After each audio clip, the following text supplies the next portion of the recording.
ଜଣେ ଧନୀ ବ୍ୟବସାୟୀ ଜଣେ ପ୍ରସିଦ୍ଧ ସାଧୁଙ୍କ ନିକଟକୁ ଯାଇ ସାଧୁଙ୍କ ପାଦ ଛୁଇଁଲେ ଏବଂ ମୁଦ୍ରା ଭର୍ତ୍ତି ଏକ ଥଳି ଦାନ କରି କହିଲେ, ମୁଁ ମୋର ମୁଦ୍ରା ଭର୍ତ୍ତି ବ୍ୟାଗଟିକୁ ଆପଣଙ୍କୁ ଦେଲି, ଦୟାକରି ମୋତେ ଆଶୀର୍ବାଦ କରନ୍ତୁ।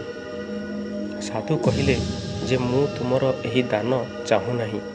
ମୁଁ ଭିଖାରୀମାନଙ୍କଠାରୁ ଦାନ ନେଉନାହିଁ।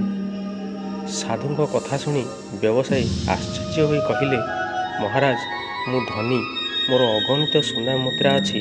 ଏହା ବ୍ୟତୀତ ମୋର ବହୁତ ବଡ଼ ଘର ଏବଂ ବହୁତ ସମ୍ପତ୍ତି ଅଛି, କିନ୍ତୁ ତୁମେ ମୋତେ ଭିଖାରୀ କାହିଁକି କହୁଛ? ସାଧୁ କହିଥିଲେ ଯେ ଯଦି ତୁମେ ଧନୀ ତେବେ ତୁମର ଆଶୀର୍ବାଦ କାହିଁକି ଦରକାର? ବ୍ୟବସାୟୀ ଜଣକ କହୁଛନ୍ତି, ମହାରାଜ, ମୋର ମନ ବିଚଳିତ ହେଉଛି। ମୁଁ ଶାନ୍ତି ପାଇବାକୁ ଚାହୁଁଛି। ମୁଁ ଏହି ରାଜ୍ୟର ସବୁଠାରୁ ଧନୀ ବ୍ୟକ୍ତି ହେବାକୁ ଚାହୁଁଛି। ମୁଁ ଦିନ ରାତି କଠିନ ପରିଶ୍ରମ କରେ। ଯଦି ତୁମେ ମୋତେ ଆଶୀର୍ବାଦ କର, ମୋର ସ୍ୱପ୍ନ ସାକାର ହେବ। ସାଧୁ କହିଛନ୍ତି ଯେ ତୁମର ଇଚ୍ଛାର ସୀମା ନାହିଁ, ତେବେ ତୁମେ ନିଜକୁ ଭିଖାରୀ ବୋଲି କାହିଁକି ଭାବୁନାହ?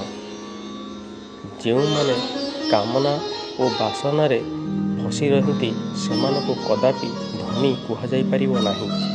ଲୋକଙ୍କ ଇଚ୍ଛା କେବେ ପୂରଣ ହୁଏ ନାହିଁ।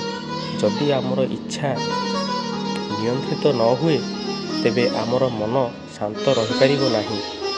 ଧନୀ ବ୍ୟବସାୟୀ ଜଣକ ସାଧୁଙ୍କ କଥା ବୁଝିପାରିଲେ ଏବଂ ନିଜର ଭ୍ରମ ଛାଡ଼ି ସାଧୁଙ୍କୁ ତାଙ୍କର ଗୁରୁ କରିଥିଲେ। ଆମେ କାହାଣୀରୁ ଶିଖିଲୁ ଯେ ଲୋକମାନେ ପ୍ରାୟତଃ ଭ୍ରମଜାଲରେ ଫସି ରହିଥାନ୍ତି, ସେଥିପାଇଁ ତାଙ୍କ ମନ ବିଚଳିତ ରହିଥାଏ। ସମସ୍ତଙ୍କ ଇଚ୍ଛା ନିୟନ୍ତ୍ରିତ ହେବା ଉଚିତ, ସେତେବେଳେ ସେ ସୁଖୀ ରହିପାରିବ।